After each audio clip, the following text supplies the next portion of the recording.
হৃদয় বিদারক এ দৃশ্যটি এখনও তরতাজা। রোববার দক্ষিণ কোরিয়ার মুয়ান আন্তর্জাতিক বিমানবন্দরে ভয়াবহ বিমান দুর্ঘটনায় প্রাণ হারান ১৭৯ আরোহী। এতে প্রাণে বেঁচে যান ২ ফ্লাইট ক্রু।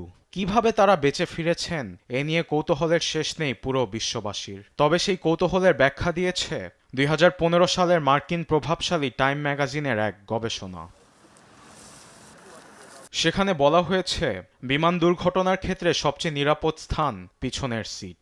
আছড়ে পড়ার সময় বেশিরভাগ ক্ষেত্রে প্রথম আঘাত পায় সামনের অংশ। সেখানে ইঞ্জিন থাকার কারণে হয় ভয়াবহ বিস্ফোরণ। টাইম ম্যাগাজিনের ওই গবেষণায় বিমানের সামনে বসা যাত্রীদের মৃত্যু ঝুঁকি ৩৮%, মাঝে বসা যাত্রীদের ৩৯%, কিন্তু পিছনে যারা বসেন তারা ঝুঁকিতে থাকেন ৩২%।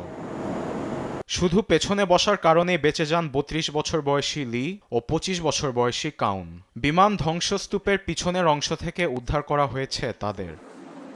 চিকিৎসকরা জানিয়েছে, মর্মান্তিক দুর্ঘটনার পর তারা মানসিকভাবে বিপর্যস্ত। রয়েছে একাধিক শারীরিক আঘাত, যার কারণে হাসপাতালে নিবিড় পর্যবেক্ষণে রাখা হয়েছে তাদের। তবে তারা ঝুঁকিমুক্ত বলে জানিয়েছে চিকিৎসকরা। আরবিদ আফসার, নিউজ ডেস্ক, দেশ টিভি।